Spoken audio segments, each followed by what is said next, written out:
Oh, what do we got there? I.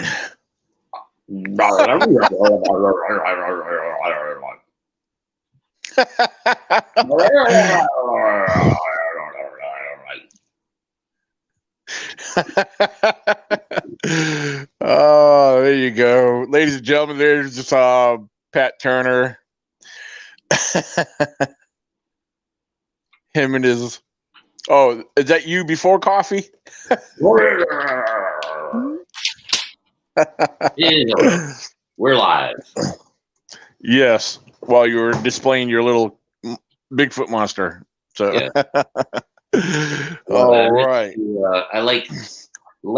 It's been a while since you and I have jumped on like this, man. And I love how extremely casual we make it. So I kind of miss that, dude. Oh yeah, absolutely. And you know what? I haven't. It has been a little while since we've done a live on my YouTube channel, and I've gotten several new subscribers on here since then. I think since Bigfoot Odyssey, since I was on Bigfoot Odyssey, I let's see, how many have I gained? Probably easily over 50 or 60 people. So yeah, man, if not more than that. So no, I'm over. I've gotten like 100. I've gotten like 100, man. Like just in the past month, I think, or two, maybe. But yeah, it's awesome. Pretty nice. Yeah, I mean, obviously, I made that video about it because my YouTube channel had been sort of like collecting dust for a while. Yeah. And so I'm like, oh man, I just picked up, subscribers without even trying. I'm like, well, I got to start throwing content on my channel. So I've been doing that. So it's real good. I'm starting to like it better than Facebook. Yes, indeed. Yes, indeed. Yeah, because I think since Bigfoot Odyssey, I had actually, if I'm not mistaken, I'm recalling numbers in my head. My subscription was at 2,600 and like 89, 90. Now I'm at 2,750 right now. So that's awesome, dude. That's great. Yeah, mine's at like 200. But that's fine. Oh yeah, sure. Absolutely. I mean, whatever growth I get out of it is great, dude. I don't have to I'm not trying to build a 50,000 subscriber Bigfoot channel, man, because I'll never put out that kind of content that will ever get those kinds of numbers. Because I don't, me, dude. I don't do encounters. I don't do all the fun, sexy stuff that happens in the Bigfoot world. I just kind of talk about it with other people, and there's a sort of a niche audience for that, which is good. Oh yeah, well, that's one thing I've learned about these different podcasts, and so everybody loves a good Bigfoot encounter story. I mean, yeah, that's where all the sexiness happens, really. Like for me, I know I've shared mine numerous times. I don't know how many times I've told my stories and my experiences and stuff, and but sometimes you feel like after you share it for so long, then you get onto a new podcast and they want to hear about it again. It's like, well, sometimes you try to change the I don't know how you don't change the details, but you try to, as far as the excitement of it, because when you share it for so much, it's like, I don't know, it's weird. It's hard to describe it, I just kind of plow through it, man. Like, unless it's a big audience, and they want to hear it, it's like, I just plow right through it. I'm like, I heard some stuff, I heard this, all right, and then I heard that, and then keep curious going. cryptid. People don't want facts; they want to be fed the endorphin and adrenaline factory. I actually have to agree to that. Yeah. So, but Yeah, everybody wants to hear the thrill, the excitement of it. Which the thing is, when I shared my story, when I shared my encounter, there was really, besides the moment when it actually happened, I can't say that there was a thrill behind it. There was, but like especially when I share and explain exactly what happened, there wasn't really like, oh no, like it was a surprise. I mean, it was a total surprise when all this took place. It was new to us. It was, it just, I hear people talk about frightening stories and encounters, and of course I got to keep in mind they were by themselves, but there was a small group of us. There was 6 of us all together. So, I don't know. I really don't know how I would feel if I was by myself seeing what I saw. I believe being with others, it did. I don't know. Maybe was I supposed to be scared? Was I supposed to be nervous? I mean, no, I didn't feel. I'm sure that helps, dude. Like it has to help that when you have other people with you, it has to help, right? I mean, that's the only thing I could think of, because I was like, I keep hearing about, like, I know one story I've heard, and I felt his fear when he told his story, and I made mention of his name before, Tracy Arnold. Tracy Arnold, man, I tell you what, he was very close to his encounter, probably about the same distance we were when we had ours in 2014. Yeah, but his happened during the daytime, and his, he had full details. He's seen the mass, he's seen the features, he's seen it all, right. And of course, as soon as after he left out of there, he tried to work his way out the woods, is when he pulled out his phone and started going live, talking about everything what he just experienced. I mean, that man was trying to catch his breath. He was, I'm sure his heart was racing. I mean, he was by himself in an area. The whole thing started off with him going to walk into this area that he's been wanting to check out for a while, because he heard that there was a stream that led to a waterfall back there somewhere, and he got all the way back there by this creek. I don't know. I can't recall how long he was in the area till he felt something. He felt the presence, and he turned around and saw what he saw. Well, but yeah, his voice, his actions, the way he was talking about it said it all. But you know, so and then I've heard other clips. That's a different that's different, man. To really see one in the day. That's kind of, I guess it was just standing there staring him down, right? Like, sort of wide open, right? Well, it's like a year later after that encounter, like the one I talked about where I was by myself.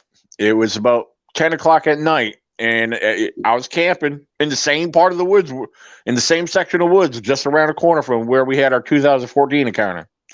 Well, I was by myself. Like I said, it was during the hunting season, and I was the only one in that whole area. There was only one other open spot next to me through the woods a little ways where somebody would have been camping, and there was nobody there. But directly across from my camp, when I walked out to the middle of the forest road in the darkness, I did have a spotlight in my hand, but I did not turn it on until I got to the middle of the road. Now, of course, like I said, it started off when I turned the spotlight on. It started off with a deer running off. I didn't see the deer, but I know the sounds of animals when they move and run in the woods, and I spooked a deer. Well, when I started panning that spotlight over to my right and got around between the 1 and 2 o'clock position, even though I didn't see what happened next, I heard it very clear, and I knew exactly that it was a bipedal subject. It was very large and very heavy from the way it stepped. Because when my spotlight hit over in that direction, those steps I heard walk away from me, there was no denying it was on 2 feet and very heavy. Yeah. But now during that situation, even though I didn't see nothing, I knew my ears and my senses told me what that was. I mean, it was like, what else would be in those woods so large and so heavy on 2 feet? That was not a bear. I could guarantee you that. And, but yeah, like I said, when that happened, I'm not gonna lie, that was that was a kind of a nervous, scary moment because I started walking backwards towards my camp. Now as I got further back to my camp, I finally actually calmed down, relaxed, because I got to thinking what I was hearing. It wasn't going towards me; it was actually walking away from me. But yeah. Now, if I actually saw what I heard, I think that would have been a lot more scarier. I'm sure. I don't know what I would have done. Yeah. So, of course, man. There's all kinds of stories of people. Yeah. Well, they'll be at a camp and get harassed. So maybe that's the rocks start coming in, or they're like tramping around in circles, or yelling and screaming, or whatever they do, whooping at them, then people, like, sometimes it goes on for hours, and people just finally say, I'm out of here. Like, they jump in their car, truck, whatever, leave, Yeah, absolutely. Like I said, I know back when I was on Bigfoot, I shared a few other things too, but I've had a lot of different minor experiences, nothing to really get excited about, but to me, they were cool. They were experiences and memories I'll have, and I'll remember them, and I think about them towards what I do in my research, especially when I'm out in the field exploring, with what I have experienced, throughout the years. I think about some of those things as I'm exploring. Will it happen again? Will I, what's next? I'm only thinking what could be next. And after you do this for a while, I believe that's what you should do. And I mean, as you're exploring, especially you go far enough and deep in the woods and you're exploring by yourself, you have to be observant. You have to be aware and alert of what might be around you. And again, you can't only think about Bigfoot. Like I always tell people, when you go out looking for Bigfoot, don't look for Bigfoot. Get Bigfoot off your brain. Think about other things, because I have to think about the other predators in there. Am I going to walk up on a bear that might be, being aggressive that day? Most bears, black bears here, they're very shy and elusive. They'll run or go the other way. They'll usually smell and sense you before you ever get to notice them. Most of the time. Most of the time, yeah. Yeah.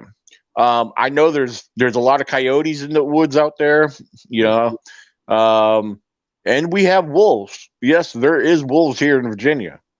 Well, all these different things, mountain lions, bobcats. We've heard of they say it was a bobcat attack up on the Blue Ridge Mountains, but they're not going to tell you if it was a mountain lion, which we do have mountain lions here in Virginia. But again, they're not going to tell you if it was a mountain lion. Oh man, that's such a huge difference, man. I mean, I can kick a bobcat across the room, man. Like, are you kidding me? Mountain lion, they're big. They're bigger and stronger than pretty much any dog on the planet. Like, keep in mind, the report comes from the Game and Inland Fishery. The report came out of there where a hiker got attacked.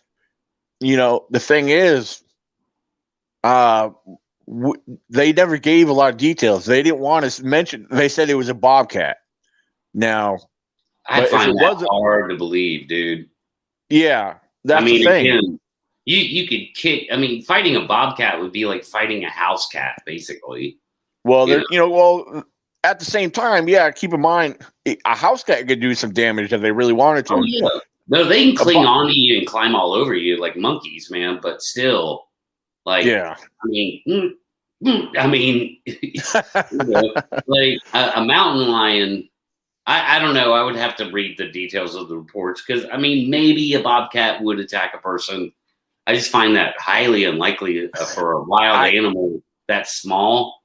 Yeah, I do too. Absolutely. But maybe we do. Rabbit.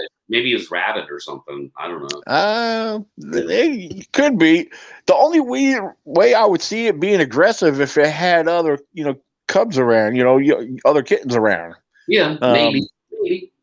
Because I know I've had bobcats on my trail camera twice out there where I research, and I saw, one was walking along a creek bed, and in another area, one was slowly approaching a deer. which was very interesting. And the thing is, the size of them, yeah, they are bigger than your average house cat, but I have seen them in other states. People, I mean, some of them do get to be of decent size, but the ones I know of, they're just bigger than your average, a little bit bigger than your average house cat. Right. So yeah, but I mean, they are strong. Even an aggressive house cat can be really strong. Right. Their felines are very powerful. Which makes, of course, the bigger ones like mountain lions so incredibly dangerous. And mountain lion can easily kill a person, even if they were armed. Well, here's one thing. As far as the Black Panther that we saw, me and one other individual, the one we saw, even though it was fairly at a distance, that one based off of some other tracks I have found. Now the mountain lions out here, they're not going to be as big as they are out in the out the west, and some of those other north where they're well known for, because some of those mountain lions out there in the big mountains, I mean, those there are big, muscular. I mean, they look like they're on steroids. I mean, the ones out here, they're going to be fairly small, slender. Which, like the black one we saw, it wasn't big, but it wasn't really small either. It definitely had a long.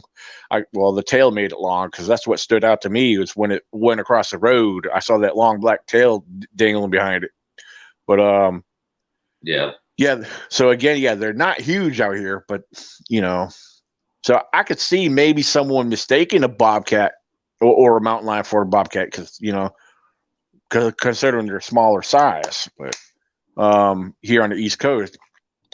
So, but interesting. Well, one thing I'll make mention of here while we're live, since we briefly spoke before we went live, and we confirmed this information, for the ECBRO annual Virginia Bigfoot Conference, we had our speaker panel lined up. Unfortunately, my buddy Tracy Arnold messaged me earlier. Me and him were chatting, and he already gave me a heads up that he will not be able to attend the event. And so we needed to replace him. And so I'm making the announcement here that we do have a confirmed individual that will be one of our speakers at the annual Virginia Bigfoot Conference, is Mr. Pat Turner right here. So you guys come up to the Virginia Bigfoot Conference and get to meet Pat Turner, and he will be giving a presentation. So yes, woo woo. Yeah, cool. And thank you very much. I appreciate you thinking about me for that, that situation, man, where somebody had to duck out. And I'm more than glad to do it, man. It'll actually be the first time I've ever been to a Bigfoot conference or given a presentation. So like I get to do that all in one day, one time. So that's cool. Wow. It'll be fun. Oh, okay. So you never been to no Bigfoot conference whatsoever? Nope. And I haven't given a presentation since I was in, I don't know, middle school, maybe. Yeah. Which I did a lot, actually. I always got, like, for whatever reason, I was good at like sort of hosting whatever like event was going on at a school function or narration, things like that. Yeah. But it'll be fun, man. It'll be fun. Yeah, one of the first times I ever had to do a presentation was back in high school in my when I was in my Army ROTC class. We had to do it was something to do with a history project, and we each had to stand up and do a presentation. So yeah, I can recall that moment. I was a train wreck. Because I mean, I'm just standing in front of a class of whatever 30-something kids, or more, Well, fortunately, dude, I have a lot of experience, even as a child, a small child, doing things like that, or being in plays, theatrical stuff. And then of course, I mean, I played music in front of pretty decent crowds, man. Like, so I just know I know what it's like to be on stage. So I think I can handle it, and I hope to come up with something interesting and different. Something interesting and different, So that's my goal, and it'll be fun, man. I can't wait. I know it's several months away, but it'll be fun. Well, see, we're in February. We're almost about to enter. We're soon to be entering March in a couple more weeks. So March, April, May, June, 3 months away. 4. Well, 4. Okay, technically 4, I guess. Yeah, because it's at the end of June. June 26th and June 27th. Yeah, so about 4.5, roughly. Yeah. Daryl Owen is asking me, how many Bigfoot casts do I have? In all honesty, guessing off the top of my head, because they're all in my father's garage, I actually have 1 or 2 laying around here. I easily have at least a dozen, if not a little bit more. I probably had a few more than them because I've had several get broken due to poor casting and carelessness. But I easily have at least a dozen, and they came from over a period of time. And they're not all just from my area. They're from another parts of the national forest that I don't normally really venture into too well. I used to go in there, but I don't go to that area too much. That's a dozen, huh? Wow. Yeah, easily. Yeah, some of them, some of them come from this other area, but I guess if you have to say the most of them actually have come from my area. So yeah, I could take you guys out there. I could take you out there. I could, if you're looking for them, you'll find them. They're not always the prettiest looking. Now that's one thing I could easily say. I could say one thing. I don't know. When I look at other people's casts, I say, how do they get such pretty looking casts? Right. My cast. I mean, yeah, if the track will look good, but when you slowly pour, I like to believe I'm good at pouring, and mixing the batter. And the thing is, when you pour it and you let it set up, I don't know what it is, but they don't always. I mean, yeah, the toes come out and everything. You get a general idea of the shape of the foot, but a lot of them come out like rough looking. I'll just say they do come out rough looking. I have a couple of them that look.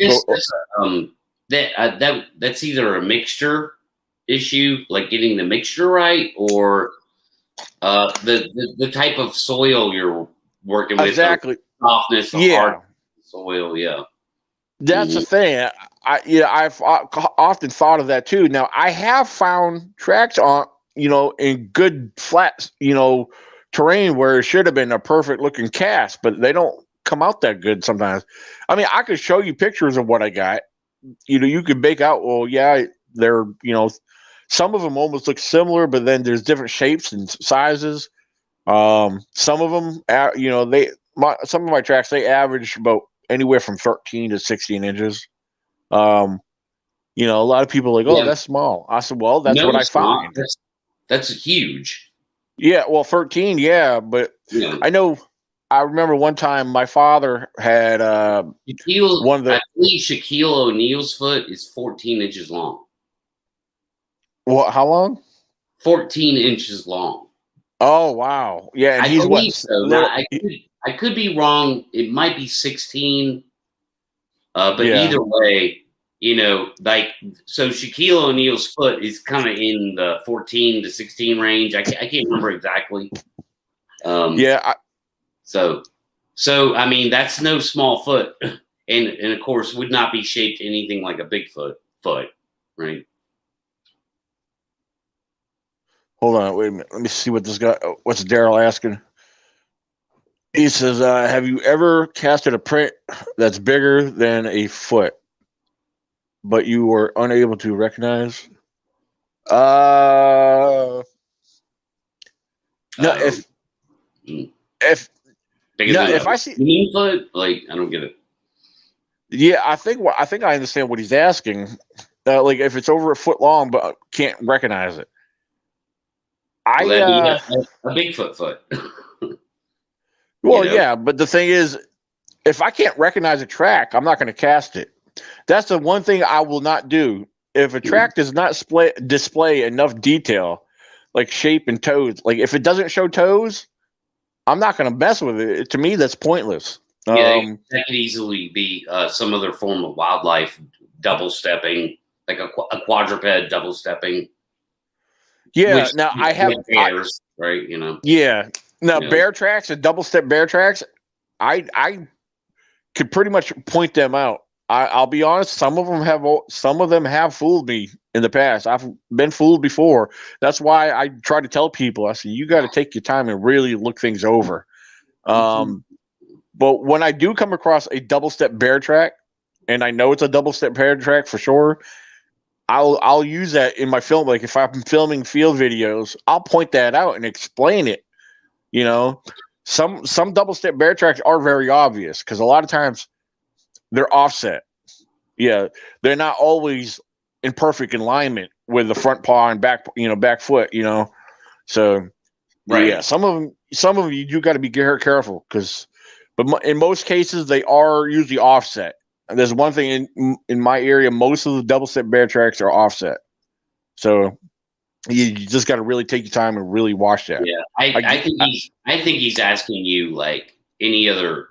He just put it in the comments. Any other kind of cryptid footprint other than Bigfoot. So weird, like velociraptors and stuff. I don't know. Well, in all honesty, no. If I have come across anything other than an alleged Bigfoot track, I think I would have pointed it out. Although I'm a skeptic on a lot of other things, if I was to come across something, trust me, I would definitely throw it out there. Because I am very observant of the ground.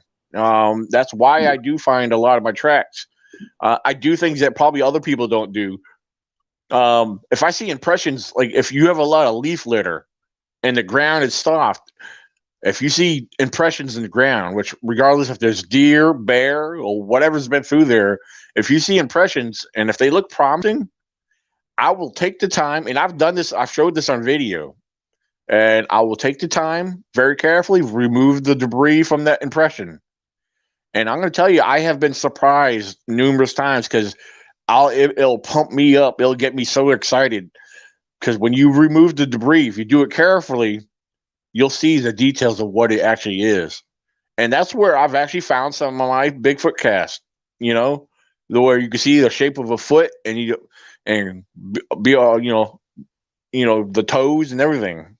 So right. Yeah, I'll, that's how I found some of them. But, but as far as other things, like some of the impressions I come across, where I removed the debris, leaf litter or whatever it is, I come to find out, they're just bear tracks, because we have a lot of bears in the area. So that's another thing you have to be careful. Of course. Because your average untrained individual, if they see a lot of these small bear tracks, especially if they come from their hind foot, of course, they have a foot and a paw.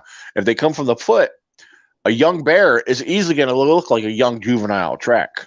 Some of them are very deceiving. They do look like almost a child's foot. A lot of people don't realize that. A bear that's 150 pounds, 200 pounds, their foot's going to be average between 7 to 10 inches, on average. So, but that's another thing people got to keep in mind. So, and the last thing you ever want to do is go, oh, wow, look at this juvenile Bigfoot track. Let me follow it. But it's a bear cub. You don't want to follow bear cub tracks. you kind of maybe go the opposite way, because going back to what we're talking about bears, the one thing for sure a black bear will do is get very aggressive with you no matter what if it has cubs. Yeah, now I have got to observe a young cub with his mother one time. Of course, I was in my vehicle. Thank God. Yeah. It was a few years, probably about 3 or 4 years ago. About 3 years ago, maybe. And I was riding into my research area, and then I see this small little bear cub cross the road on me. So I slow up, and I'm looking from the direction it came from, just make sure there was no more. And I said, no. then I slowly look over right where it crossed, and I pulled up, and I see the bear cub going into the woods. I was like, all right, mom has got to be around here somewhere. And I'm staring right in there. And all of a sudden, at the time, the foliage was grown. It was green. and if it wasn't for her hitting that little tree, I would have never saw her. She blended right in with everything. That's how a lot, and I think about this too a lot. But like I said, she wasn't real big either. But if it wasn't for her brushing up or hitting the small tree sapling, I would have never saw her.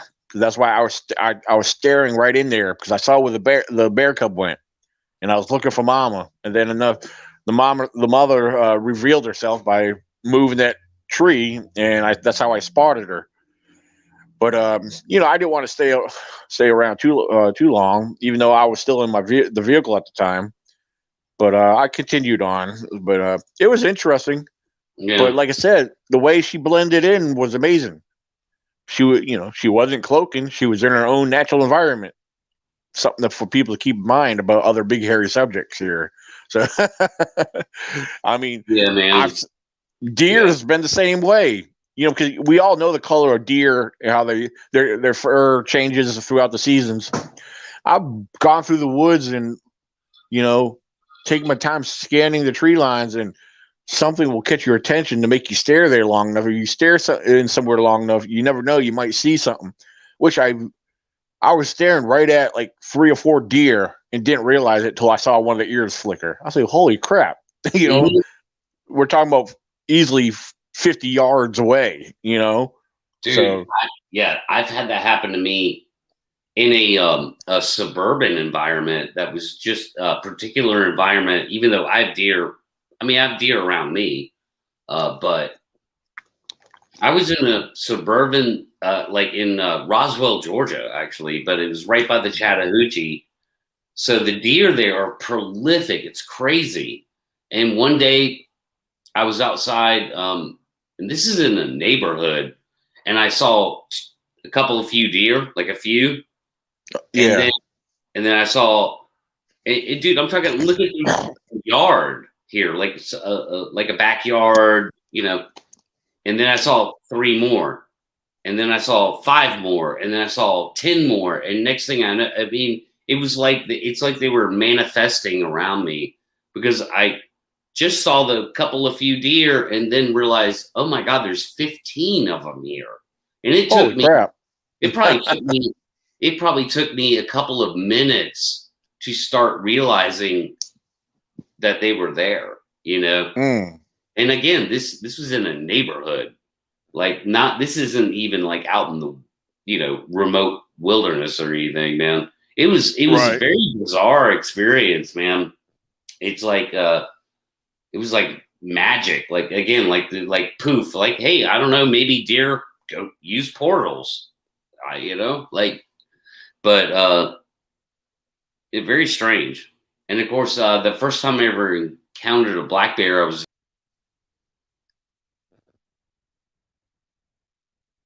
course, the first time I ever encountered a black bear, it comes popping out of the brush right across the trail, maybe 30 feet in front of me, with 2 cubs right on it with it. And I got my pack, and I always knew, like, oh, they might want your food, but I see the cubs, and that was scary, even though thankfully it just darted. It kept going across the trail, and it looked at me and everything, and just kept going. That was the first time I encountered a bear in the woods, man. It was very, very strange experience. Yeah, interesting. But now they're just a nuisance. Now they come around and just yell at them. But yeah, one thing I just thought about. While we got a lot of people on here at the moment, I do want to give. Would you be able to pull up those 2 photos I sent to you in Messenger earlier? Yeah, I can pull them up. I thought go ahead and address those real quick. Because there's some photos. Pat's going to pull up a couple photos here I just want to bring up to everybody's attention. Perhaps a lot of you guys have seen these photos. They're approximately around a year or so old, and they are making their rounds again. These photos, yeah, yeah. These photos are posted as being breaking news, real Bigfoot images out of Boone, North Carolina. Well, ladies and gentlemen, when you see these photos, the truth behind these photos, a lot of people take and run with them. The property owner had a Bigfoot prop. You know, it's kind of like a cutout, but he had something on his property. And after he got done painting this Bigfoot prop, he snapped a few photos. Right. Now these photos got loose and out into the public, and all these different yeah. So you have all these gullible people, some of them are trolls, and all these different Bigfoot groups posting and showing these photos and as being the real deal, and people are falling for them. So we're going to show you. So if you have seen these, or if you have not seen them, the truth is what I just got done explaining is that they're no more than a Bigfoot cutout prop that's been painted by the property owner, and the photos originated from the property owner. So you guys will see them very shortly when Pat gets them ready to be pulled up here. I'm sharing them right now, brother. Oh, okay. I got to. Yeah, all right, give me a sec. I got to click on my end here. Yeah, you're trying to do it on your phone. It's a little different, I know. There you go. So I'll zoom in a little bit. Hold on. Yeah, so I'll try to. The first one, like, so I mean, there's the Bigfoot. This picture was taken in 2018. You know, recently analyzed to see if it was possible Photoshop. No evidence of tampering was found. And then hold on, let me zoom back out and just go here. Oops, that wrong direction. That's my girlfriend's photo. Yes, that's it. Yeah. So here it is. Here's the money shot. Yeah. Yeah. So as you see right here, ladies and gentlemen, this is not a real Bigfoot. This was a prop that was put on the property owner's property. He was painting this, and he is taking pictures of this at different angles. And the pictures got out to the public, and somebody took and ran with them and started spreading them and spreading false information behind these photos. Mm-hmm. So take notice, ladies and gentlemen. You probably have seen these on social media, Facebook. That's where they are floating around at. Yeah, today. The latest wave, right, of BS to be spread around in the Bigfoot world. And of course, here's what I have to say about this photo is that, number one, it's obviously static. It just looks static. I mean, so, if it were a Bigfoot, I guess maybe it was, I don't know, standing perfectly still out in the middle of the wide open space to be seen. Probably not. They don't really do that. And the other thing they don't do is just stand around just outside of a wood line in the wide open with a person, 30 yards away, probably not even that, 20 yards away, with something in their hand, pointing something at their hand at them. They don't. That's not a thing. So that's why it's BS right off the bat. Is that because it looks static. So. Yeah, as Curious Cryptid says, I don't know who Uncle Goober is, but he said Uncle Goober checked out the photo and it was completely legit. Well, then I stand corrected, Steve. I stand corrected. Wow, I was wrong. That's a real Bigfoot. So apparently call the Discovery Channel. Well, again, the property owner, and to add further information, the property owner did come forward and showed the proof of that. So I know there's a way. I know there's a way, and I'm not sure how to do it, Daniel. But I think you do. I thought I could do this in Google somehow, but it's that if you take a photo, like and do a reverse any photo on the internet, you can. There's a way to track it to its origin on the internet. I have that. Yes. Yeah. So this photo would be a easy way to just completely bunk it. If you could track the original origin to the property owner, like you said, who probably posted this in the context of, hey, look at my cool Bigfoot statue I made and painted, right? You know? Yeah. Well, curious, Grizzly, who knows who Goober is?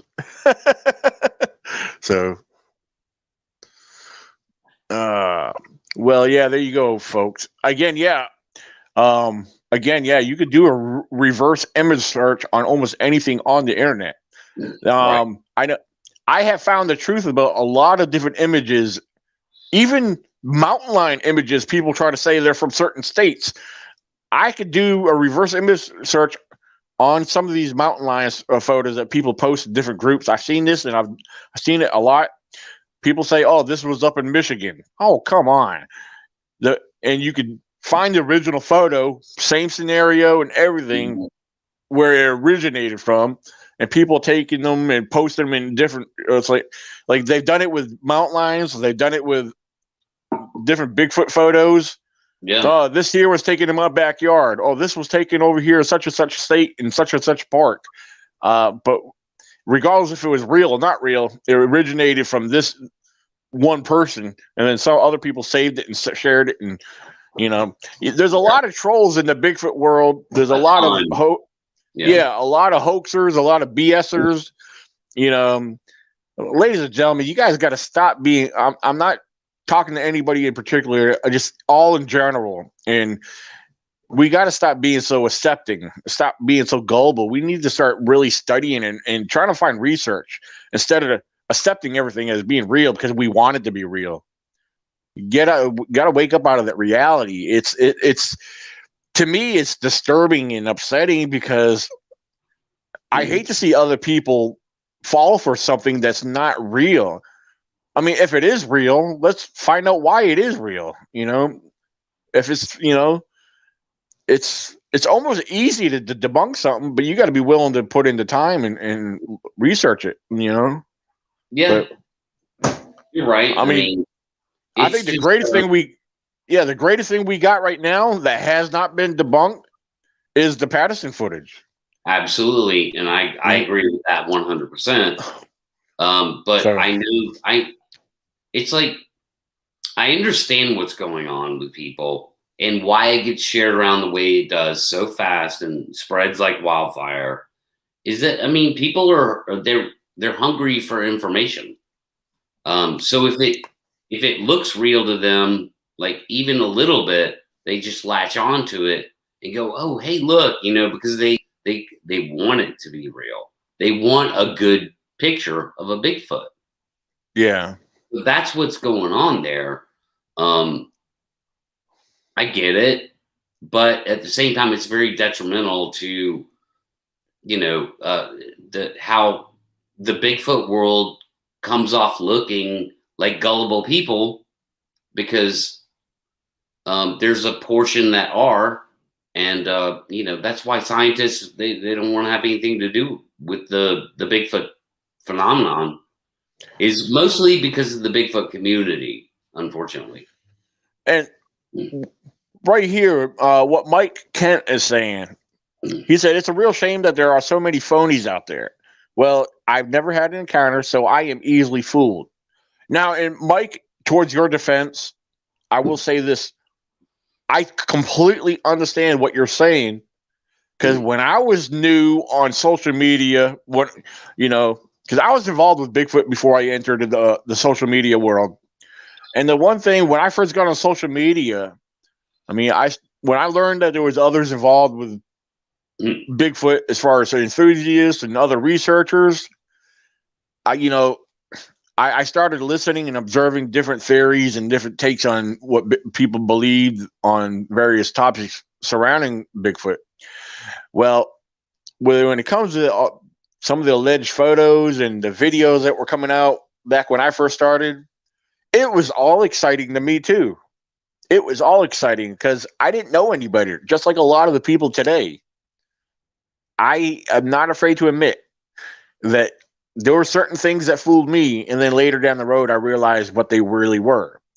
Now, yeah, there's some Bigfoot videos and footage out there I do believe that are possibly very legit, but the problem with some of these videos and photos, they're not really studied and analyzed too much. Like there's a lot of videos out there that I believe are staged. Then on the other hand, I have like the Freeman footage. I believe that could be real. I want to believe that to be real. But the thing is, it's never really been studied like any other Bigfoot footage, like the Patterson footage. I would love to see other Bigfoot footage fully analyzed and dissected to the best of their ability. But yeah, there's a few good ones out there that I believe are. I'm not going to say they're not. I'm not going to say they're fake because I do believe there's a good possibility that some of them could be real. But Well, Pat, I don't know what's your take on that. Well, I'll just start with the Freeman footage. That was studied to some degree, not quite on the level of the PG film, but close to it. And even Dr. Meldrum to this day will say, I think probably the best footage we've gotten since Patterson Gimlin is the Freeman footage, because there were tracks involved. Right. I believe those tracks were cast. I think I could be wrong on that, but I think those tracks were cast. So what we had with Freeman, was visual filming of tracks that turned into, like, whoa, there she goes, and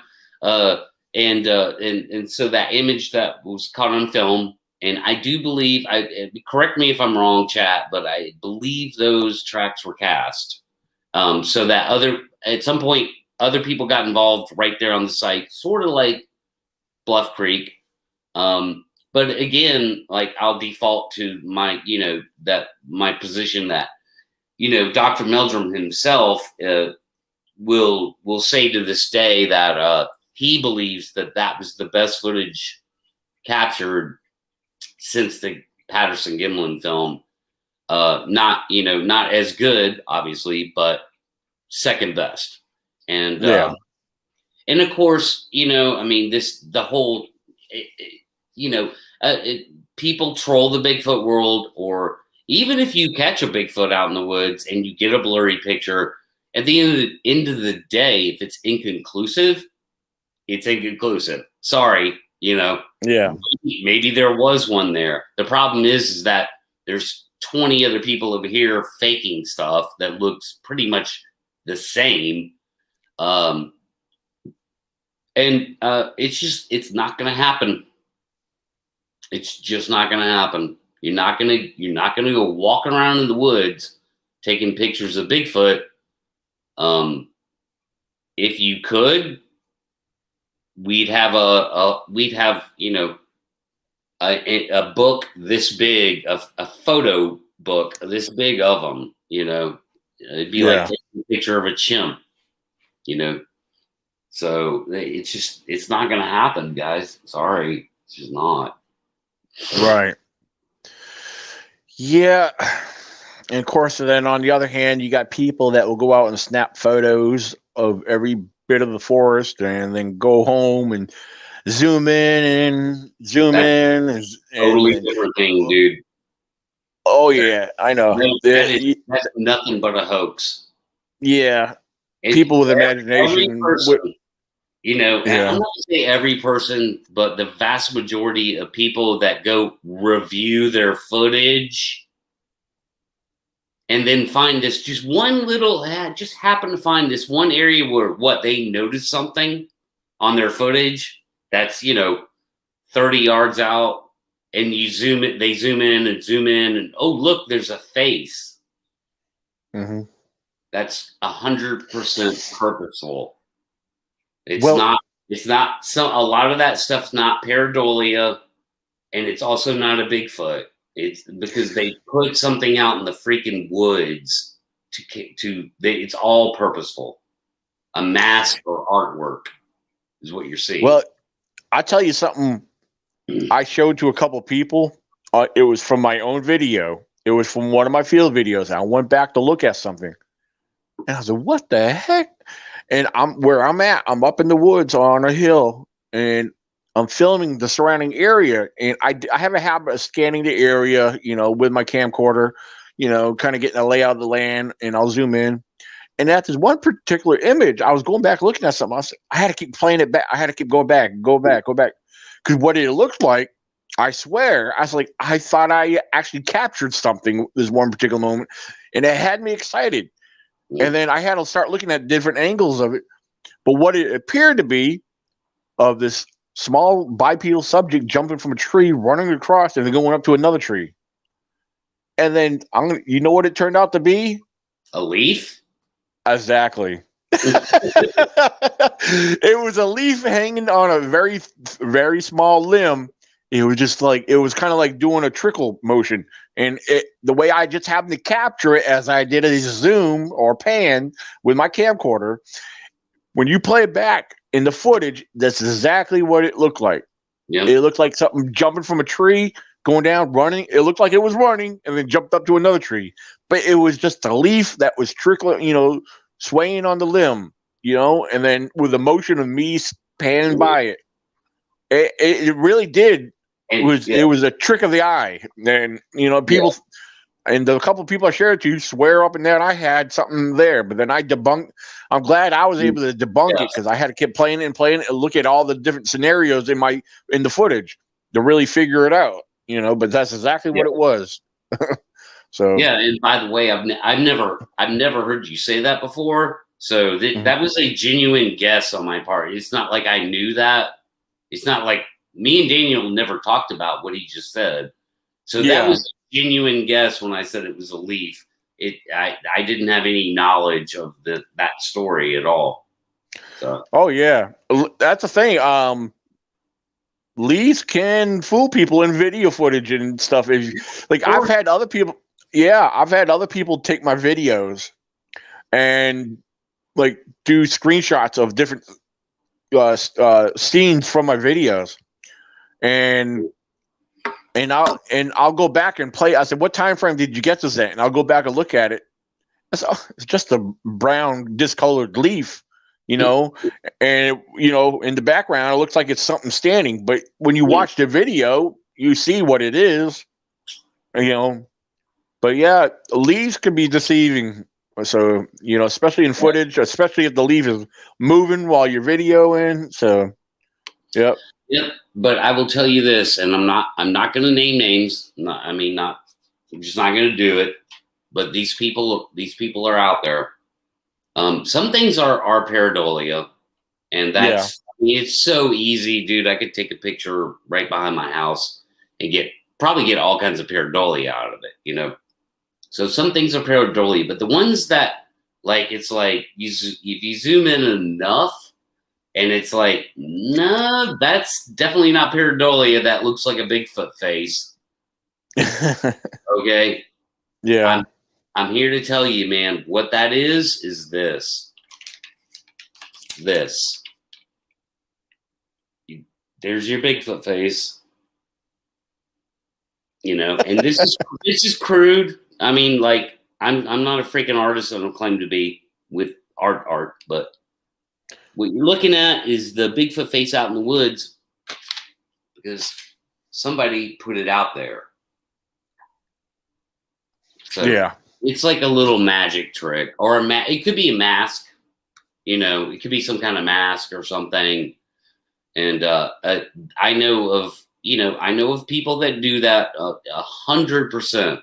I'm convinced that that's a technique that you could do to hoax people drive up your subs, sell your t-shirts, whatever. Yeah. You know, it happens, man. And it's not hard to do. I think I'm going to do a video where I do that exact same thing, you know, but then reveal that that's what I did, you know, so that I don't come across a hoaxer, but, you know, Pat, just this is chill out, is basically. Yeah, this is a good question. What do you think about this?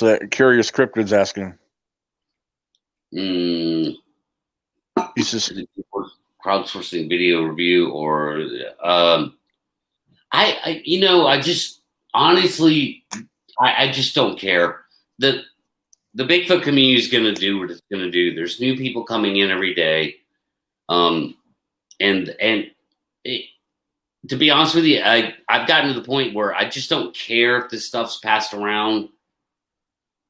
You know, like it just doesn't it doesn't move the ball down the field. So I just kind of grown deaf to it. Like, even though we've talked about it tonight, and it can be interesting discussion to talk about hoaxes, and especially if you have some kind of like specific evidence to call a hoax out, I'm fine with that. But you know, the Bigfoot world's going to do what it's going to do, man. There's no stopping trolls and hoaxes and even misinterpretation of what people see. Yeah. What people see. Yeah. And so you're just not going to stop that.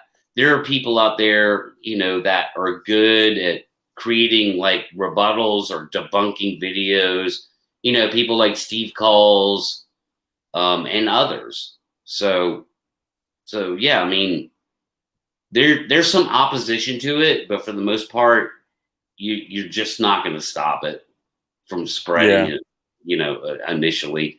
And then recycling, right? That's what's really like the headache about it, you know, is the recycling, that a year later, the same exact freaking picture will come back because somebody started it up again, you know?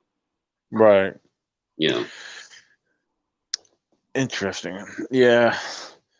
Hold on.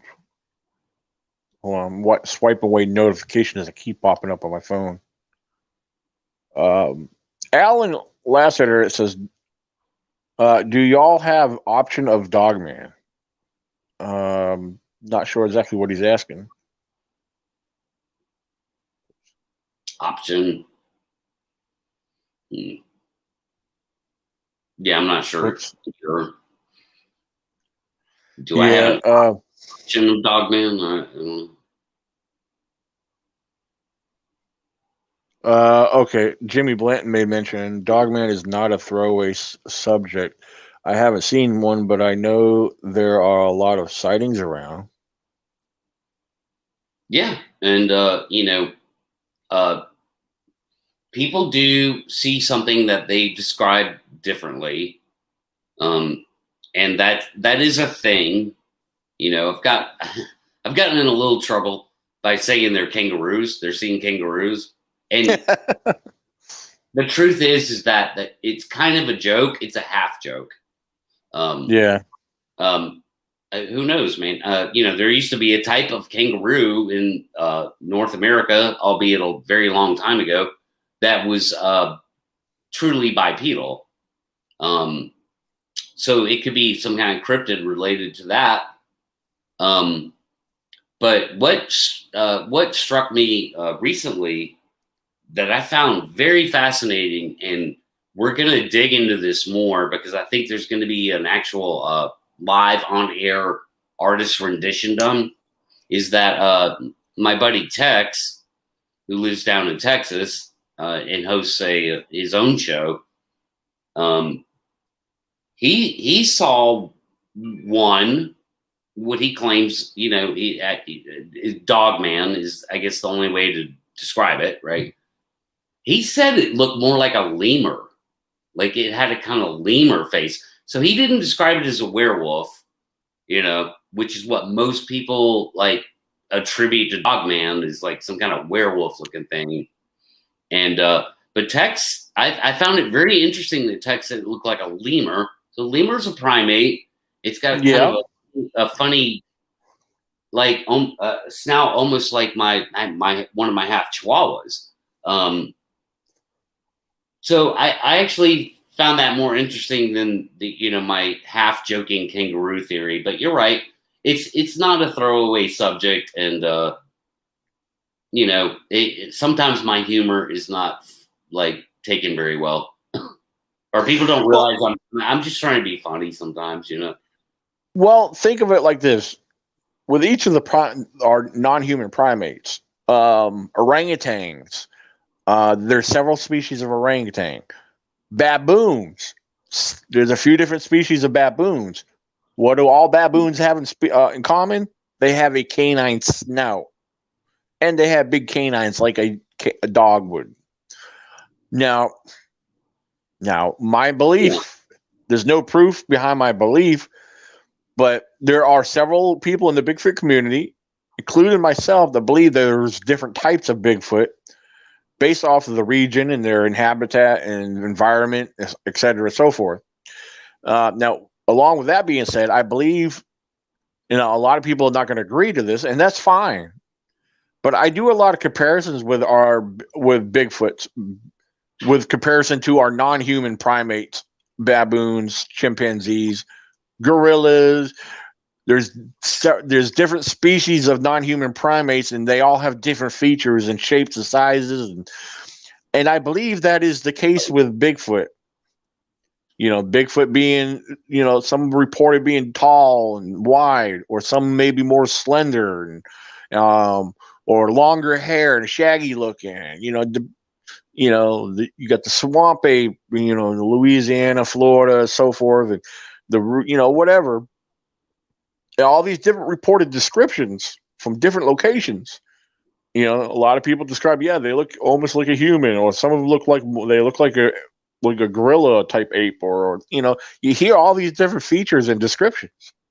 And so why can't there be different types like that? And when people describe seeing some of these alleged dogman, and I'm going to be careful how I say this, because I don't believe in dogman, but since I never seen one and I never found no evidence to support such a thing, I personally am not going to say they don't exist, even though I still don't believe in them. But I'll just say that what if people are misidentifying what they're seeing and thinking it's a dogman?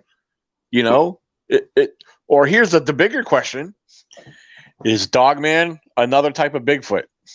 Maybe I should have asked it and presented it that way. Could dogman be another type of Bigfoot? Right. But then again, you have people say they have the tail and the ears that perk up, blah, blah, blah. Well, it's whatever.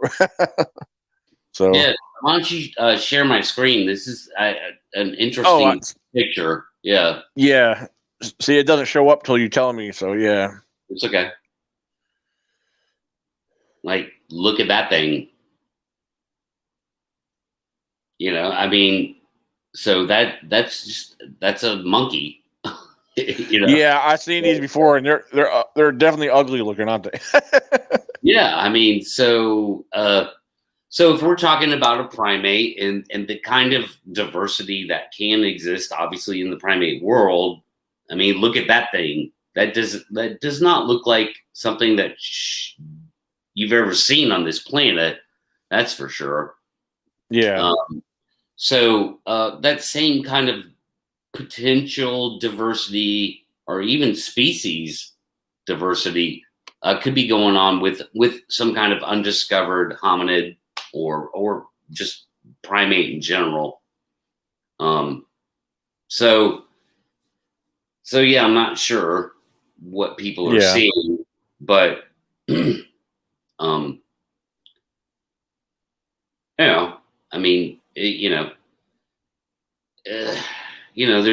always an element that wants to take it down a darker road, obviously. Right. But because if something was walking on two legs that were like dog legs, well, obviously they would struggle to walk in that configuration, Yeah.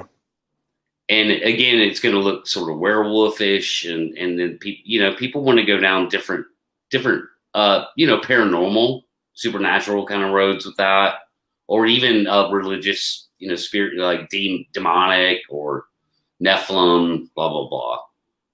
It's like, well, we don't know, I always default to, hey, let's figure out the Bigfoot thing, and then maybe we can, then we won't have anything to do as a Bigfoot community except transition into a dogman community, right? Yeah, it's funny you say that, because I've once said that once or twice in the past. It's just everybody's focused on so many different cryptids and want to, like, okay, we got the dogman groups, we got, I don't know, I'm sure there's lizard man groups. I don't know, who knows what's out there, but I mean, there's all these alleged cryptids. I feel that, why can't we just focus on one where there's more evidence that supports the one versus all the others, and then with that being said, I know a lot of people like to throw all these different thoughts and theories and beliefs out there, but I feel like we're skipping the main thing.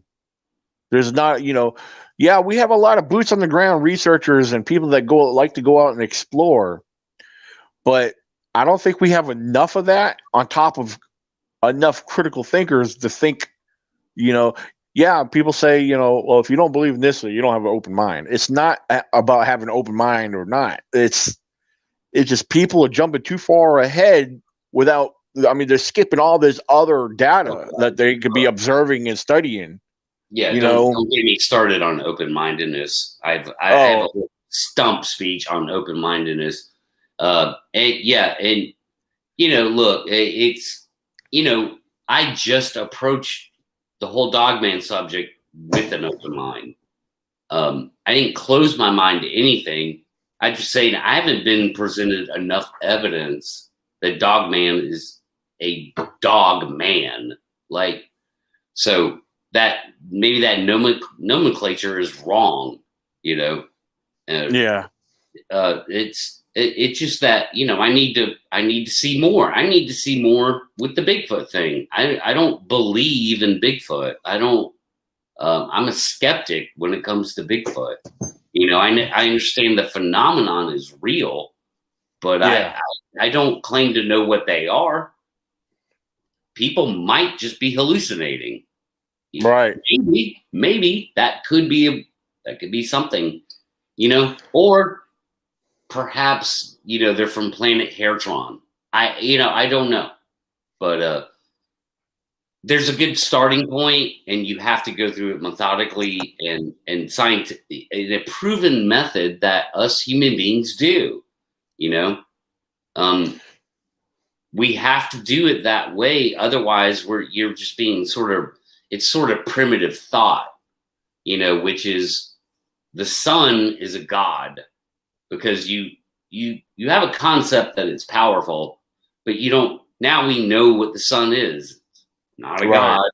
It's it's all kinds of reactions and things. It's a nuclear reaction going on there. I have this one thing highlighted right here, posted up here. I agree. I feel the same way is what Audrey and Jamie's saying here. Some people seem to have taken upon themselves to consider themselves the authority on the subject. And I have to agree with them 100%. Because it goes along with, if you post something that goes against their belief, or if you share your opinion and they don't agree with you and they tell you you're wrong, or there's people that that will tell you there's no Bigfoot experts in this field whatsoever, which there is not. However, they may not say they're an expert, or they may deny that there is experts, but when they claim that they know something and claim something as a fact without the evidence or nothing to support it, to show anybody, as far as I'm concerned, they're proclaiming themselves an expert. But that's basically how I feel about it. Yeah, I mean, I'd say that that's another problem in the Bigfoot community or the Bigfoot world. Is that really what that boils down to more than anything? I think psychologically is a cherished belief. Yeah. So, again, like I say this a lot, there's a lack of knowledge. People will fill that void with their own worldview, sometimes their religious beliefs, or just their like kind of their own imagination, and so therefore it becomes that's what they think it is. It's a cherished belief, and so you're not listening to an expert. You're just listening to somebody who's very passionate about their own belief, and Right. and there's no place for belief when it comes to Bigfoot. If you ever want to gain knowledge, there's no belief. There's no that's not helpful to moving the ball down the field or gaining knowledge or ever getting any kind of observations. You know, you just go where the science takes you. Yep. You have to go where the science takes you. You can't deviate from that. Here's another one too. Making up crap is so much easier than trying to figure stuff out. Yeah, I mean, there's people I believe there's people that make stuff up, because that's what they want to believe, and they tell themselves that's what it is, and then therefore they share it to others. Like, that's pretty much what I just said, except summed up way more articulate and quicker. So right. So thank you, Steve. There was another question on here I had highlighted a little while ago. It was, do you believe Bigfoot could cloak? Very common question we get a lot. Believe. And there's that word "believe" again. Like, I think I could. I'll take a quick whack at it. I would challenge this. Define cloak. Define cloak. Well, what does that mean? What does it mean to cloak? Well, with you asking that question, let me throw this out there, because that's what I wanted to get the understanding of. What I know what cloak is to what a lot of people in the Bigfoot community mean cloaking is, and it was exactly the predator form of cloaking. That's what people believe Bigfoot could do. They could cloak like predator. Right. Like, so now the word cloak is more subjective than it should be. Yeah. So yeah, it just depends on what you think cloaking is. Octopus can very effectively cloak, like Predator style, I would argue. Just like Predator the movie, better than Predator the movie.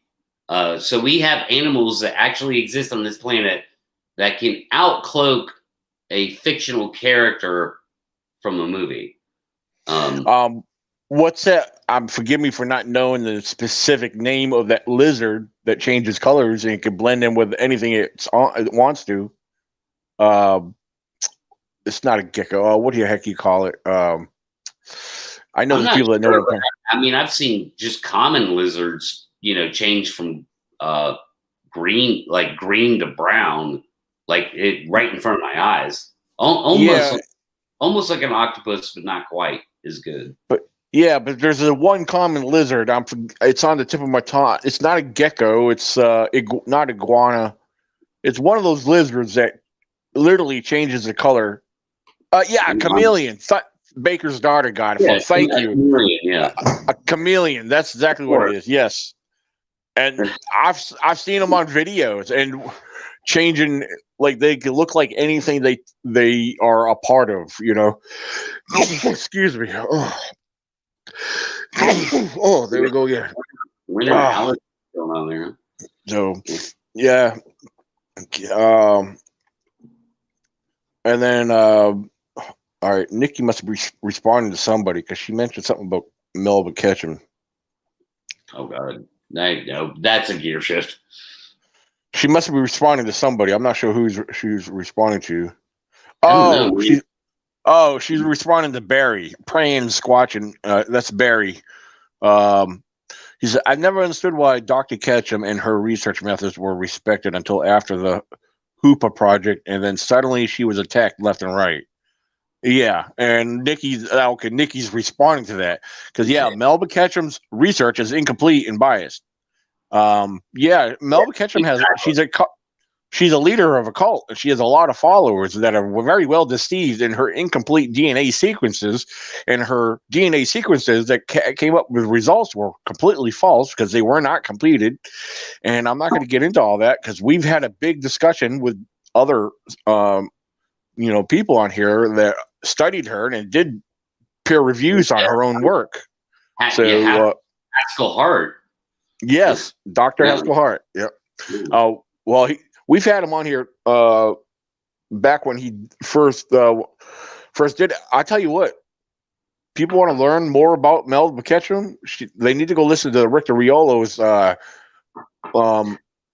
interview with Dr. Todd Disotell too.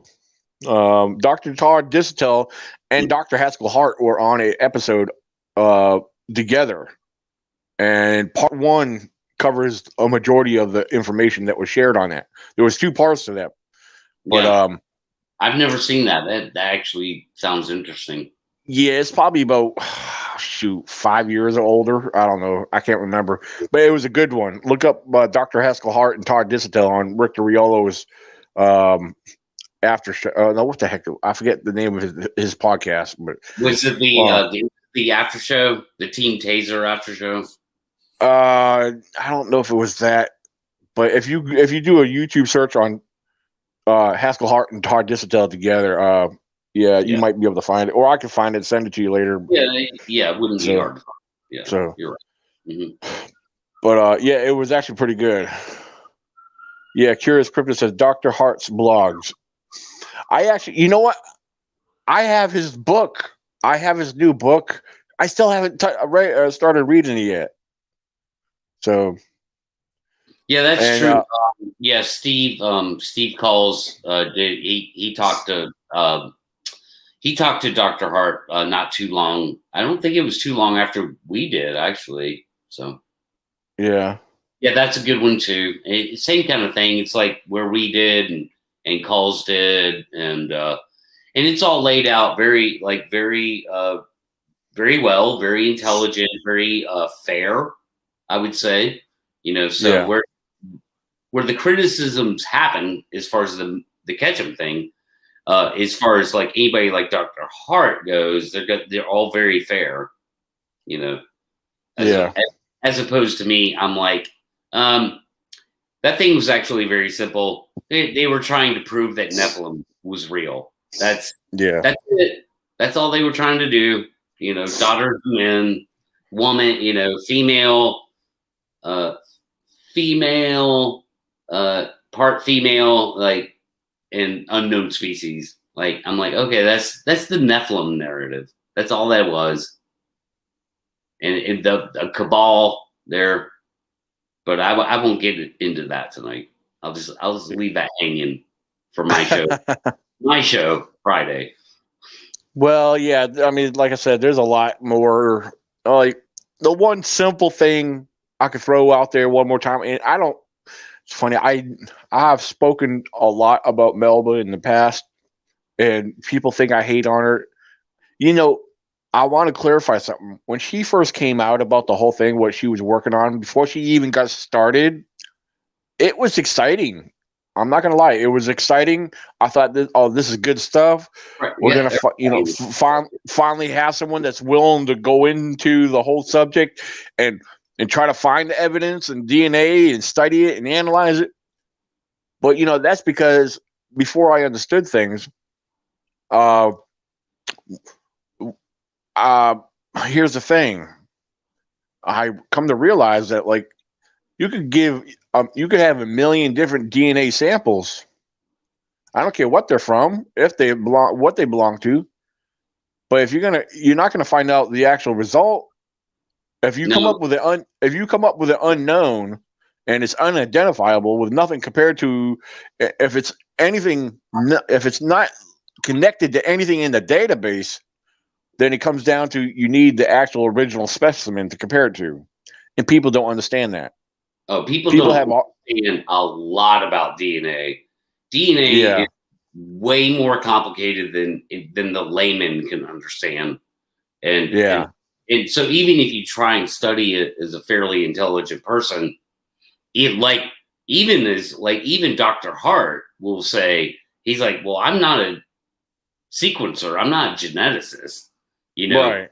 So, but he was able to study it and come up to that. And Nikki's got my back on that. They did call it angel DNA, and they tried to pull that back.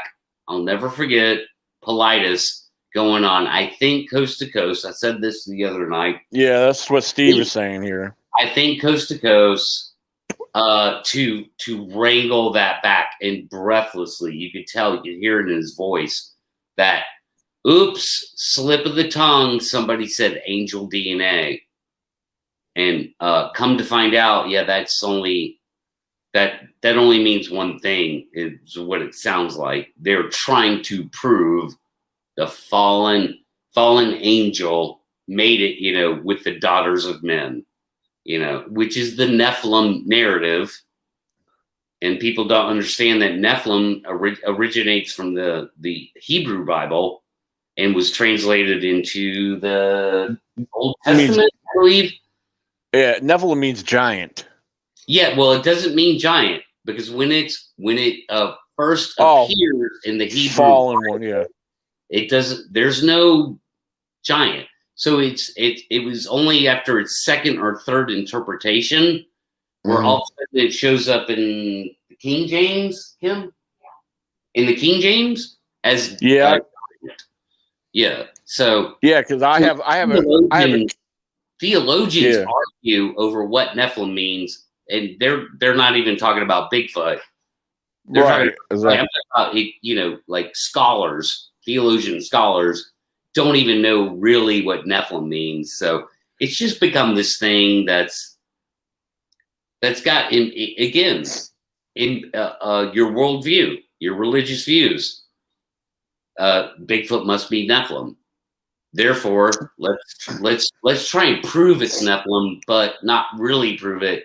Just make it look like we proved it, and that's all that study was. That's all I'm going to say about it. Well, here's another thing too, because a lot of people use Genesis chapter 6 to get this belief of the Nephilim and everything else, where the Bigfoot originated from. Well, one of the phrases in that throughout that chapter that they use is called the sons of God, and that's what they're using as. And the thing is, you have to continue reading what the sons of God is actually referring to, because as believers, as Christians and believers in God, we become sons and daughters, and we're also become sons of God. That's a lot of people don't realize that. Sons of God are referring to Christian men and women. So you're right.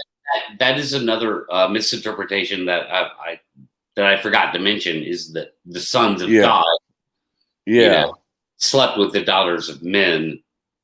That's kind of what it boils down to. And I believe by the time we get to that verbiage, we're in the King James or New Testament. I don't know. It's well, the thing is, that phrase is all throughout from the Old to the New Testament. And the thing is, another thing too, where angels, a lot of people don't realize this, but the Bible clearly says angels are not given in marriage, nor in any kind of sexuality. But and the thing is, when angels, for those who don't understand the war that took place in heaven, where there were fallen angels. When angels were fallen, they went to hell. They became followers of Lucifer. You got Lucifer and his army, that's separated from out of the heavens, And as far as angels, regardless of what kind of angel you are, angels are not given in marriage or could have sexual relations, But people are going to believe what they want to believe, so I'm not going to argue there. Yeah, and it, like I said earlier, cherish belief. Yeah. No matter where you're coming from, if you develop a cherished belief, that's what you develop, regardless if it's religious based or worldview, or just your own imagination. That's what you want them to be. You want them to be, right, Daniel, like friendly forest giants. We have that. There you go. Right, like they'll be nice to you. They'll gift with you. If you give them something, they'll give you something back, and that's all. That feels good, right? It's like, oh, a little feel good thing going on there. They're nice.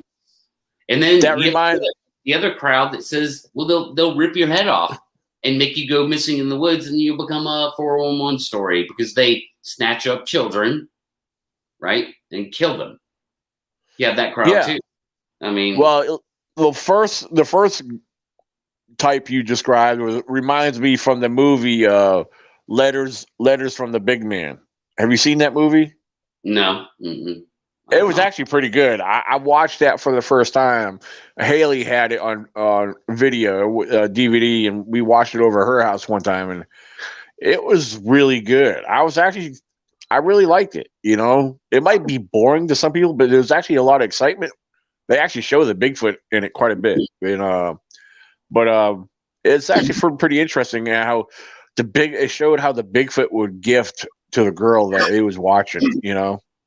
So, but then you got all these alleged horror movies and everything out there, Bigfoot horror movies, and Bigfoot's aggressive, and the Bigfoot horror movies I like pretty much depict how Bigfoot can be very territorial and dominant, but which I believe he can be, but without, but a lot of these images of these videos that people put out there, I think people get that stuck in their head as a reality, which is kind of sad, but but at the same time, it kind of makes sense to me based on my my understanding of the world, which is based in reality. Is that, Bigfoot should be territorial. And and they should be weary of us. They should be.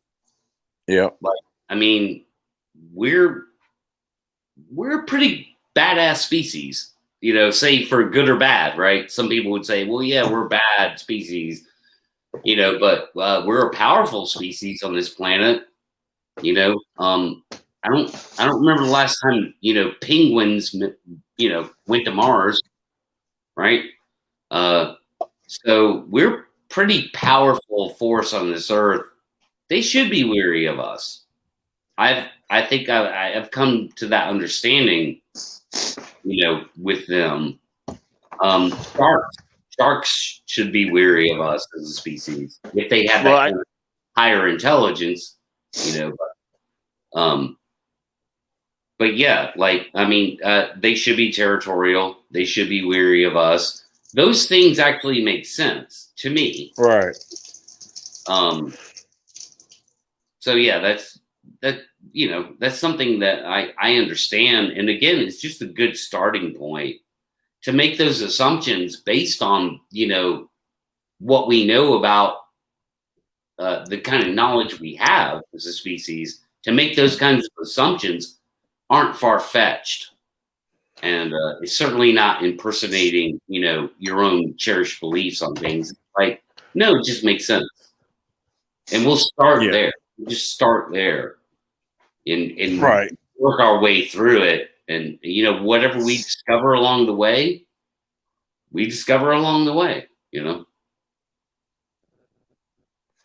Yeah. What's your thoughts on this? Do you think Bigfoot can help people in times of danger? Could they? Maybe. Sure. I'm open to that possibility. Do they? We don't know. And if there's a story or two out there that says they did, we still don't know. Well, could they? Sure. Yeah, I think considering certain situations, assuming that Bigfoot has a conscience and a heart, could he help people out of danger in a situation?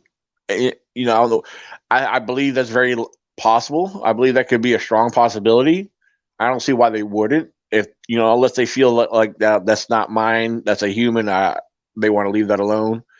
Could it, if it was a child lost in the woods? I mean, if a Bigfoot encountered that child and felt that child was in danger, again, assuming that Bigfoot would have a conscience with a heart without wanting to harm the child, I would assume that could be, again, a possibility. Sure. Just assuming, but I mean, I'll say this, it's certainly a good thought. Like it's sort of a feel good thought to have, to imagine. Exactly. But again, let's come back to reality. Let's ground things in reality. Do we have examples of that in the animal kingdom of primates? Actually, yes, we have. We actually have real life examples of what I'll call dumb apes. And the reason I'll call them that is they're in zoos and we're not. Gorillas, chimpanzees, we have examples of primates that have protected, especially if you talk about children, human beings, and protected them with the same kind of like story, like this is a great story, visual. That's actually happened. So if you're thinking that Bigfoot is a type of primate that is actually more intelligent than a gorilla, more intelligent than a chimpanzee, closer to like our level of hominid level, sure. Yeah. It very well could be that Bigfoot might save your butt rather than eat your face off. Yeah. Do you believe Bigfoot trades foods with humans, like some Indian stories? I don't know. There's a lot of complicated things to that, but they like food, and I would think that they might get into your food, or they might take food. If you leave food out for them, they might would take it and eat it. But that's kind of hard to know, because there's tons of a raccoon will freaking take your food if you leave it out. Raccoons, bears, other critters. Yeah. So I mean, my only point is, if you take a Reese's peanut butter cup and leave it sitting out a rock somewhere, a raccoon can eat it just as easily as a Bigfoot, right? I mean. Well, I'll admit to something. I was, I used to do gifting, because it's fun to do. It's a cool experiment. But the thing is, unless you have cameras on what you're setting out there, right? You can't assume that it's a Bigfoot taking it, because especially I've done peanut butter cups. I have, and peanut butter with Rice Krispie treats. But I'm going to tell you what. Even though I didn't have a camera on, there was one time I had peanut butter set out. I had peanut butter smeared on a couple of different areas, and I had the whole jar of peanut butter. Well, on my trail camera, on that one particular scene, it showed a bear in there. Everywhere I had the peanut butter smeared, and in the last photo, showed him walking off with the whole jar of peanut butter in his mouth. As he was going, and then I'm not surprised by that at all, dude. Yeah. So it's like, I'm saying I'm not surprised by that at all. That's funny. Oh yeah. But I mean, the bottom line is like, don't. This goes back to the thing about being responsible in the woods. Yeah. Don't feed the wildlife.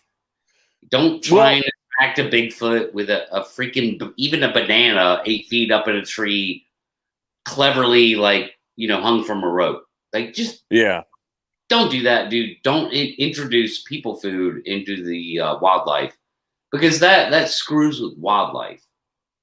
Yeah.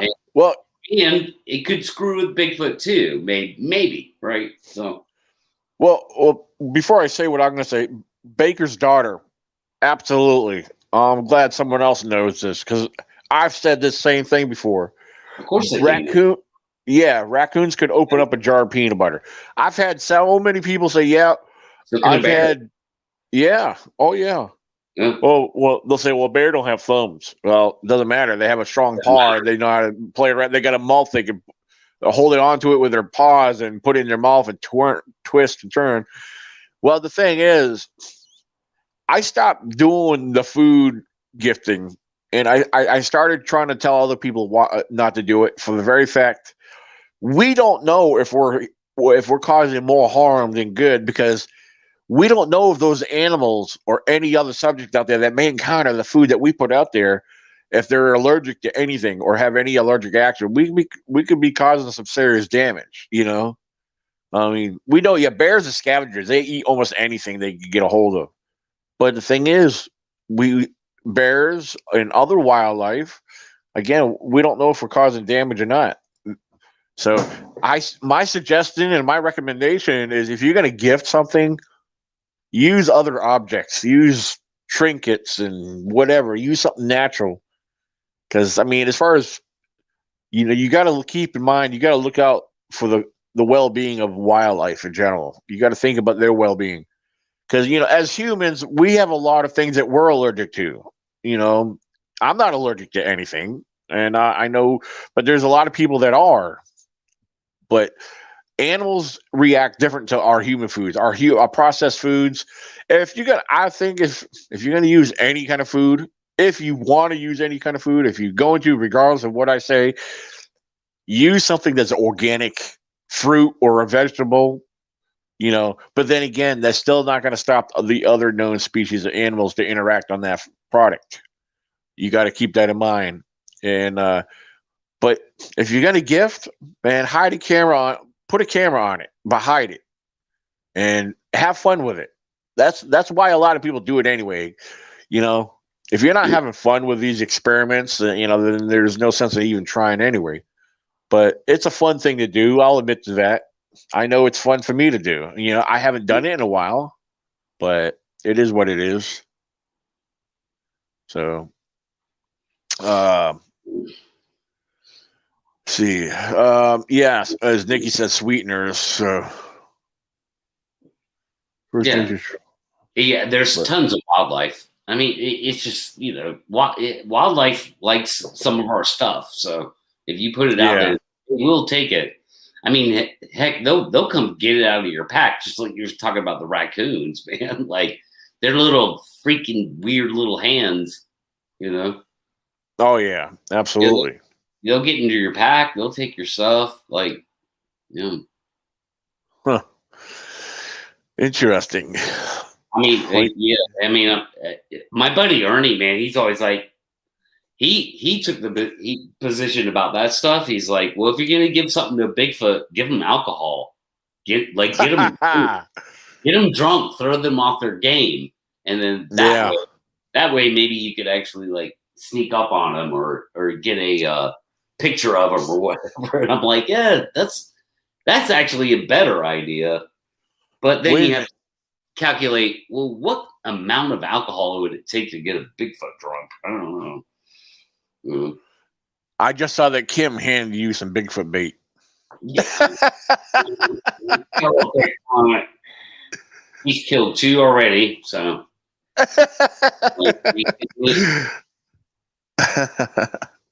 Yeah. Yeah, this dog ain't getting snatched up by no Bigfoot. Harold Denton said possums have freaky looking hands, almost like the hands of raccoons have. Well, fun fact about possums. Study their hand. Look at their hands. Look at their hand imprints. They can almost resemble a raccoon, but however, possum's a little bit more distinct. Especially if you read about the description of a possum handprint, it resembles the handprint of a young small child, almost an infant child, which is accurate. And I'm going to tell you, there's people that have seen. I'm not going to mention no names. But there is people that have spotted and photographed possum tracks and declared them as juvenile Sasquatch tracks. Oh and that's God. Yes, I know people that have done this.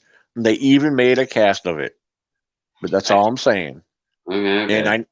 And Nikki's listening, and she knows what I'm talking about. So right. Yeah, possums. I love possums. I think possums are they're very helpful actually, but yeah, I tell people don't kill them because they eat ticks. Yeah. They eat ticks. That's the biggest one, dude. You do not want to catch Lyme disease, so they eat ticks. And I believe the only North American marsupial. Yep. Yes, absolutely.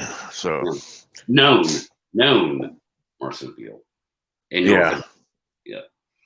Except for the wild kangaroos. But I was just about to say, shut up about the kangaroos. Yeah, you love some kangaroos because I was going to actually mention that before you said it. So, but the dog man roos.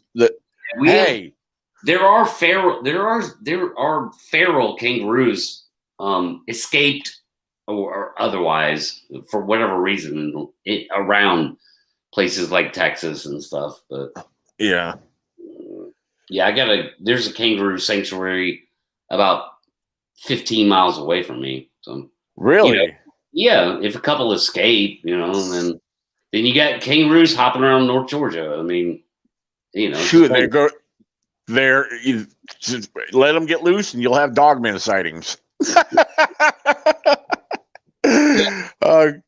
Because people are not going to expect a kangaroo. They're going to be like, yes, they had this big snout and a long tail and had arms like a Tyrannosaurus Rex. Oh Lord. Or either that, it had boxing gloves on. Daniela sees this show, she's going to kill me. Like talking about kangaroos too much. Oh Lord. Curious Crypto said rich people get bored of pets. Yeah.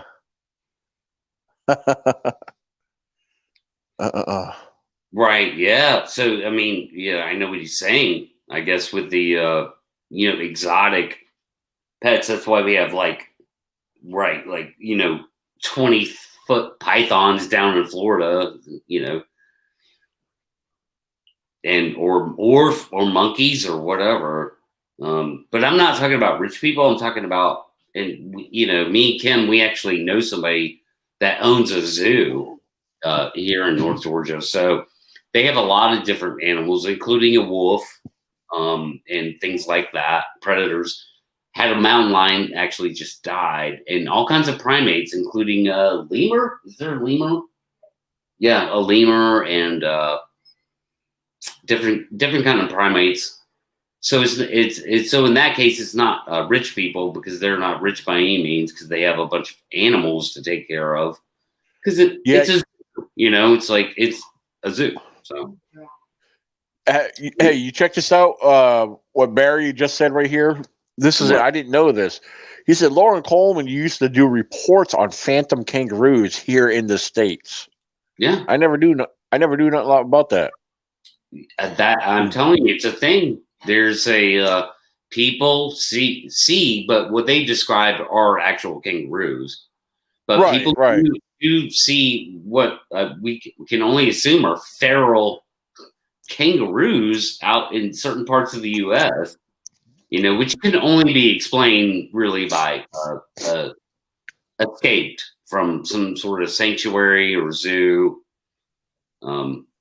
things like that. I don't know. Interesting. Yeah, I'm just gonna I just dropped the kangaroo thing.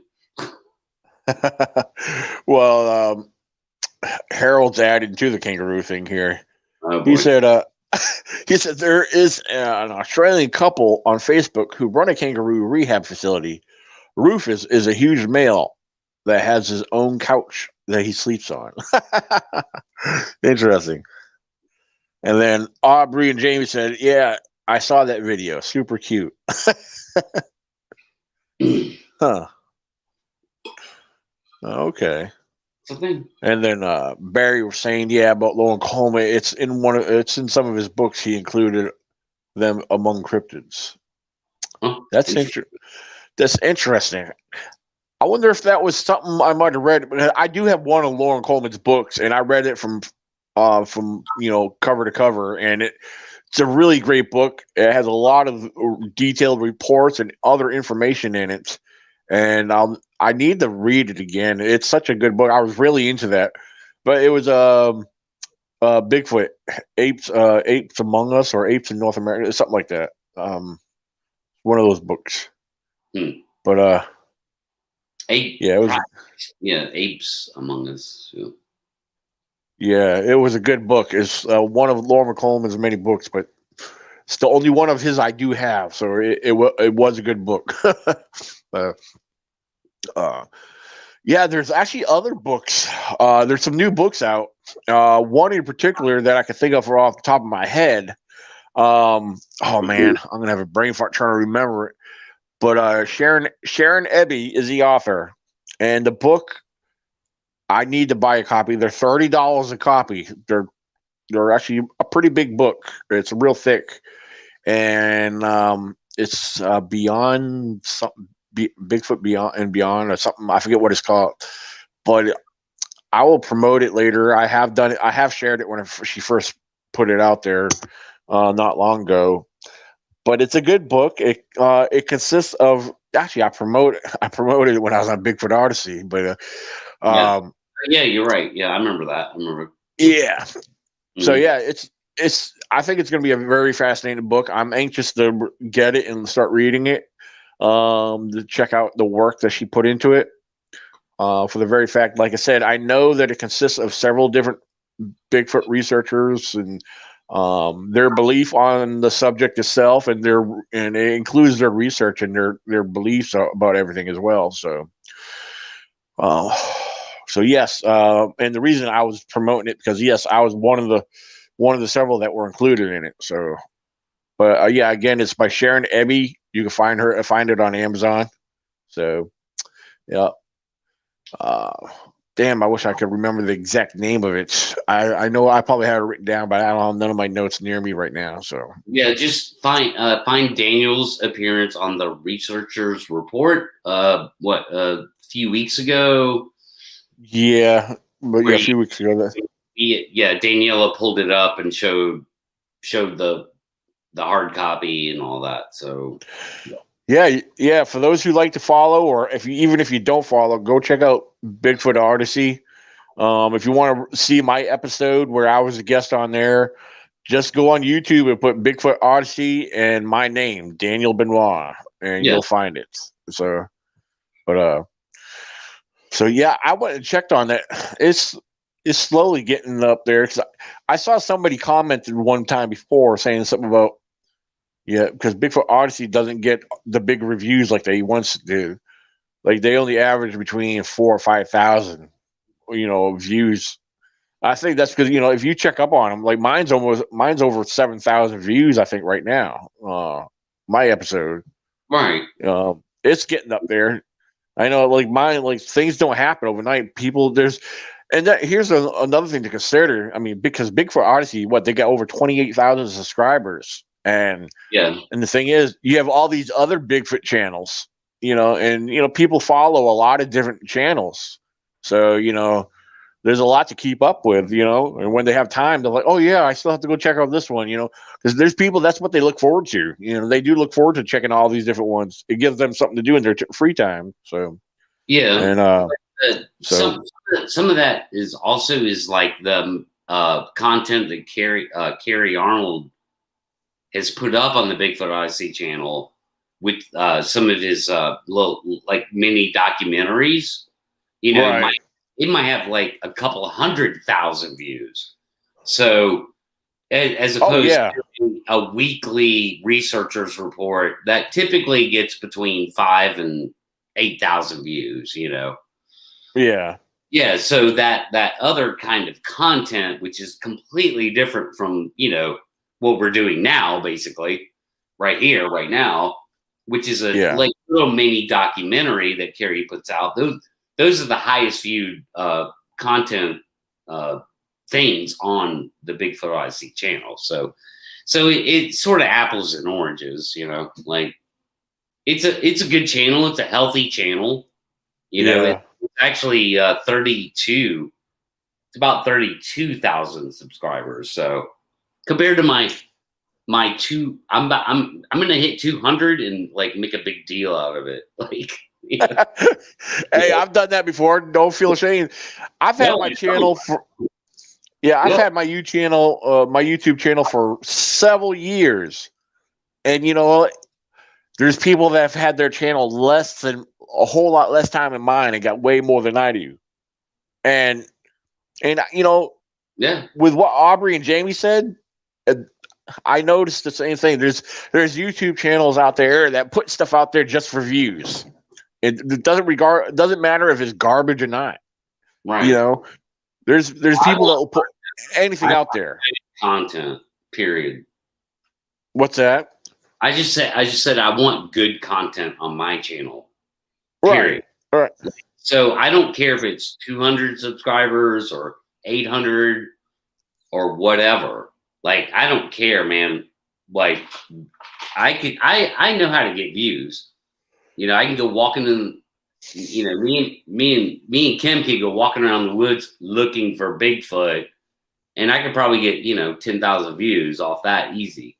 So, like, I know how to entertain people. But yeah. All you do is you and Kim go walking through the woods, and you're filming out in front of you, and then all of a sudden all you do is get her to scream, and you turn around, and she's like, make her like she's like completely gone, like crap, she got kidnapped by Bigfoot, and then there you go, you got 1 million views right there on day 1. Yeah, it's easy. Yeah, it's easy. Or I mean, I could become I could also become a encounter channel. So I get out there and and do the whole encounter thing, and that's just not what I'm all about, dude. So I'm not, I'm not trying to do anything other than what I created Squatch Talk for, which was open, honest discussion, and hypothesis, theory, even speculation. Just like topical discussion. That's it. Right. And that I hope that's all I'll ever be until I can move on to do something like even like bigger and better, from above, let's say. But that's a different subject. Yeah. I mean, that's how I look at things. Like, I love having podcast discussions because we talk and share our opinion and our views on a lot of different things. I like to share and discuss research, and things I've come to believe in based off of my conclusions through studies, and then also here on my YouTube channel, which I'm overdue for start posting field videos. I will before long, but between now through the month of June, I'm going to be a busy person. I got a lot I'm balancing right now because, as far as the conference coming up at the end of June, for the documentary that we're working on, we still have some more filming to do with that. As soon as we get decent weather, we'll be working on doing some more filming for that, and because Justin, he plans on having that ready for the event because he will be having DVDs and Blu-ray copies of that available when we're done filming that. So, yeah. Unless you could come up sooner, I know he would love to have some. I'm sure he would love to have some of the aerial footage. So, what? I mean, I could provide him with B-roll like right now, so it doesn't matter. I don't have to be up there. Well, it'd be cool if we could come up. Like, there's a certain particular area in my research area. It's a really nice view. If you're it's on the backside of the lake. You're up on the hill, and you got a fairly decent view of the aerial around you. Like, part of that through that area would be great. If we could capture something like that. But I can recreate that right here in my own state. Exactly what you just described, and that's how documentaries and B-roll footage works. Like, a lot of times guys they'll go online and just purchase stock footage for their documentary, It's not all like when you're shooting from the air and you need that cool view of describing what you said, you don't Right. actually be in that place because you're not in the shot. It's not, you know what I'm saying? Like, even if you're sort of the focus, the documentary, you're not in that shot. Yeah.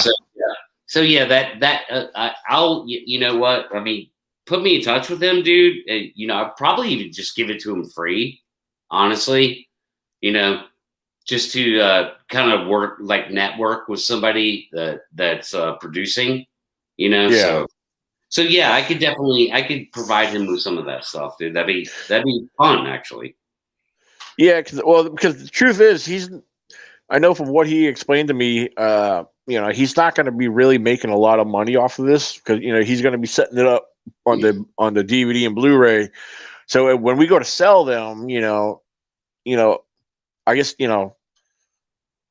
it's kind of hard to explain. No, I know. we need to talk more about this off air because there's other Yeah. options too, dude. I mean, Amazon Prime could be an option depending on what kind of quality he's bringing to the table. I don't know what kind of cameras he uses, but Amazon Prime is probably the best route to go. Honestly, well, that's his other movies are on Amazon Prime, but okay. He has experience with that. Yeah. So, but his other movies is also on free movie apps and stuff too. They got put up on as well. So, like Tubi TV, you can watch movies on there for free. I have Tubi TV, but like I said, everything he had started off on Amazon Prime, which it's still there. You can still rent or buy it. Yeah. But okay. So all right, he's already got those bases covered basically. Yeah. I don't need to talk on my butt too much. Yeah. So it's it's interesting to see how it's going to turn out. I mean, I'm having fun with it. Like I said, for what little filming we've already done. So, but hey, tell you what, before we go, would you be able to snatch my profile picture and share it on here real quick so I can show everybody what documentary we got working on? Yeah, that what we were just talking about. Yeah. It might take me a minute to find it. So yeah, you can show my profile picture or my cover photo because the cover photo is actually what the DVD copy is going to look like. Without, of course, it's the image without the, all the other film director information and all that. But it's a simple photo. So, just I don't know. Talk about the conference for a second. I'll find it. Oh yeah, you're fine. There was something on here I was going to respond to that I didn't get to. Where did it go? Oh, JL9 says, which cryptid do you think is very likely to exist other than Bigfoot? For example, like lake monsters or other, he said. Well, funny that he mentioned lake monsters because you know what? A lot of people believe in the Loch Ness monster. And based off of what it appears to be, I believe that is very likely. I believe that's definitely within the realm of an existing reality or possibility. I don't see why something like that could not exist. But then on the other hand, there's other cryptids out there that I do find I'm very skeptical over. Being skeptical, keep in mind, being skeptical doesn't mean I don't totally dismiss them. There's lack of evidence and supportive data towards some of these other cryptids. So that's why I stand away from them. Some of them I just don't tend to really get involved with to begin with. So, but I mean, look up the word skepticism or skeptical, and go there. If you don't understand why somebody like me would say I'm skeptical, even though I know the phenomenon is real, just look up the word. Yeah. It's very important. Alan wants to know what part of North Georgia you're from. Chihuahua land. Oh, that's the part of North Georgia, Chihuahua land. I'm up in this part of North Georgia. I live in Gainesville on Lake Lanier. about 20 miles away from the North Georgia mountains, Appalachian North Georgia mountains. I've seen that lake. That lake is beautiful where you live, because I've seen the aerial footage you've done of that lake over there next to where you live. That is really nice up there. So, it is. It's it's quite gorgeous up here, actually. Yeah. Mm-hmm. So, Sharon, I shared the I think the picture you wanted, the tag. Yeah. Yeah, that's it. Yeah. Sorry, I can't. I pulled it from there. I can't do anything about the comments and stuff, but. No, that's fine. But Elusive Legend, an ECBRO story, will be a Bigfoot documentary, which we plan on premiering June 26th at the annual Virginia Bigfoot Conference. That's right, because the annual Virginia Bigfoot Conference is happening June 26th and June 27th. We have a list of speakers that will be speaking on the 26th and then on the 27th. So, but the movie premiere will be after all the speakers are done on day one, and we'll go through a Q&A session with the speakers, and then we'll be getting into doing the movie. So, should be pretty interesting. Yeah. We still have some more filming to do, so there is some daytime and nighttime filming that's already been done with this. So, and we've had fun with it so far. We're having fun with it, and it's informative and educational, and hopefully you guys will enjoy it. For those who get to see it, there was one scene of it that happened at nighttime, which I'm hoping he does keep in there. And I think he was working on trying to enhance the audio of it, but we did get a scream out in the woods while we were filming, which was awesome. It was a cool sounding scream too. And I don't know. I hope he keeps it in there, because I think that will be exciting. So I know that's what his plan is too, because he wants to get out there and do more nighttime filming with me. Because I told him, I said, well, where we were doing the filming, I said, this is not the main area I focus in a lot. I said, most of the vocals come from one particular area. I mean, the whole area is squatchy. Don't get me wrong, but there's some areas I've learned over the years that produce more vocals and more activity compared to other areas. But so yeah, I'm hoping. I don't know how much longer he needs to. I know he said he needs a few weeks for the editing and everything, but because I told him, I said I got a week of camping coming up. That's coming up towards the end of May, so I'll be out there camping for a whole week in May. I told him if he wants to come up during then, unless he wants to come up beforehand to do some more. But so that's So yeah, absolutely, it's going to be a lot of fun, and so yep, absolutely. So, and for those who did not catch it earlier when I made the announcement, as far as one of my speakers for the event is right here on this panel, Mr. Pat Turner from Squatch Talk. He will be there in Virginia, June 26th and 27th. So come on out and meet the one and only Mr. Pat Turner. Nice. Good intro.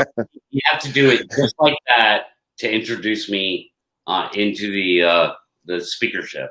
So yeah. Well, I'll throw in my old, when I used to do Blog Talk Radio, when I did the intro, I always try to put like my radio intro voice. Welcome to Squatch Zone Radio.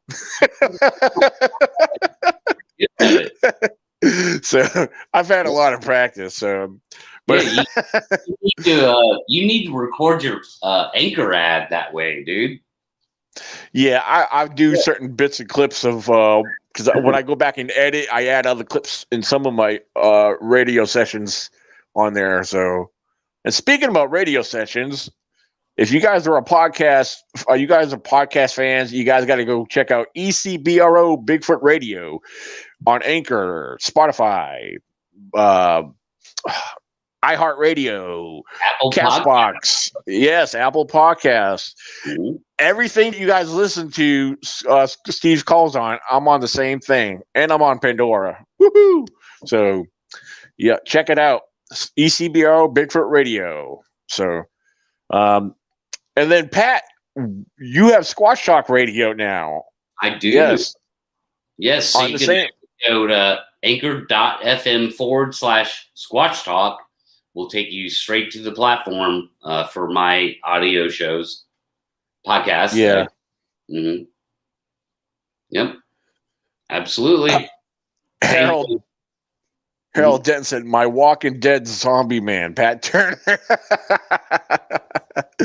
Yes, for those who don't know, Pat Turner was a zombie from the Walking Dead series. So, yes, I and spent some time on that set. It was fun. It was very fun.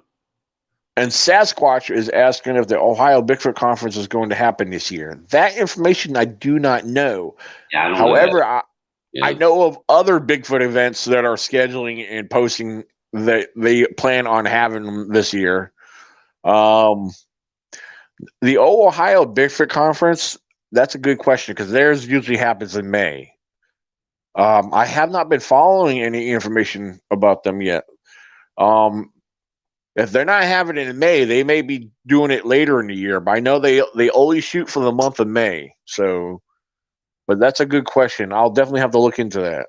So yeah, so, and anything like that. I mean, that stuff gets spread around pretty quick.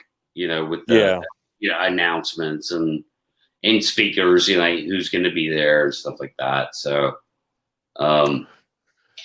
and thank you, Sasquatch. I appreciate you following me on any platform. The more discussion, the better. And the more viewers, the better. Not that I'm trying to say, hey, smash that like button. I just, the more people I can reach, the better. As far as good discussion. Me and Daniel had a great conversation tonight, and Sass, what's up, Sass? And also come to the while you're here, guys. If you're not there already or don't know about it, the Squatch Talk group on Facebook, another really great place where. We share other podcasts, and anybody's welcome to open up any kind of discussion they want. If you want to talk about portals, talk about portals. So everyone's welcome there as long as you're like a cool. You're not being a butt or whatever. You're not being rude to people. So yeah, Squatch Talk group on Facebook and on Anchor.fm, and of course YouTube, Squatch Talk. And thanks, Daniel. Great conversation tonight, man. It was good to kind of get back. Almost feel like it's old school.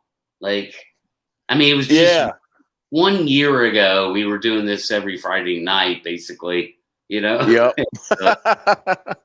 I know, and normally I don't do these on the weekdays. I try not to, unless it's. I've been doing the radio ones, which I haven't. I was doing them during the week, but. Yeah, it almost feels like a Friday night because I'm not used to doing this during the week. But I've been giving a break on doing these on Friday nights and weekends because I've been having my grandson here with me on the weekends. So, it was great. It was really good. And for those who know me or don't know me, if you're not subscribed on this channel, feel free to subscribe and click that bell. And also, ECBR Bigfoot Radio, we do have a Facebook page created for that, where I do share the content on that. We have the ECBRO main Facebook group, which is the East Coast Bigfoot Researchers Organization. And also for what Pat shared for me there, Elusive Legend, ECBRO story. Check out Elusive Legend. I recently just created the Facebook page for that, so follow that. And there's going to be a fan page for that, and I hope you guys enjoy it when it does come out in June. So, and I'm sure there'll be more details and more information to follow on everything we got going on. It's going to be a busy first few months here of the year. So, I think so. So I do plan on continuing with or starting up our Bigfoot series of field videos. There's no set schedule and just no set time to when those will start, but I do plan on doing some filming and some exploring very soon. So in the near future, or whenever I can get time to get started on it, just stay alert on ECBRO on Bigfoot Zone right here, where I'll be starting to share some new field videos. But again, there's other things I got going on in between, so there's a lot to balance here right now. So I want to thank everybody for your patience and your follow and everything else. And I hope to meet you guys and hope you guys can come out here in Virginia for the annual ECBO Virginia Bigfoot Conference, June 26th and June 27th. The address to that event at the venue is 691 Battlefield Road, Fort Defiance, Virginia, zip code 24437. So Battlefield Road, I like it. Yes. Yeah, fun fact about that location, right up the road. My last one of my former one of my former supervisors, his wife came into work just to sit there and tell me a story she had, a sighting. It happened in broad daylight, and it happened right up the road from where our venue was. I was like, oh, wow. Of course, by now it's over. The story's over 25 years ago, because a little over 25 years ago. Because when she told me, it was about 19 or 20 years at the point from when she told me. So by now it's been over 25 years ago. So, but still, the fact that it happened right up there was, just a mile up the road from there was pretty cool. So. But there's a lot of Bigfoot reports throughout the state of Virginia and right here in the Shenandoah Valley to begin with. So we got Squatches here, ladies and gentlemen. So you're definitely around there. And I'll say this too, so anybody listening right now who might be in the general area, say even in the Southeast, anywhere in the Southeast or the, even up to Pennsylvania, this part of Virginia is absolutely gorgeous and beautiful, man. It's nothing but like high ridge tops and with lush valleys. And it's very remote. It's very rural. I've been there, and it's beautiful area of the country. So if anything, man, you're gonna have a fun time in a part of the country that you're not used to being in. Even if you live in Alabama or Tennessee, it's different. It's just different there. It's a real beautiful part of the country. So I'll say that.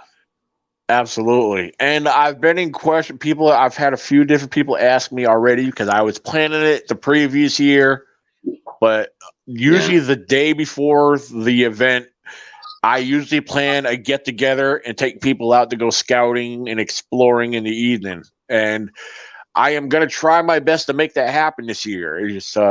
I'm trying to be careful because I have vacation time and I have to be careful how I spread that out, because I have other events I've been invited to.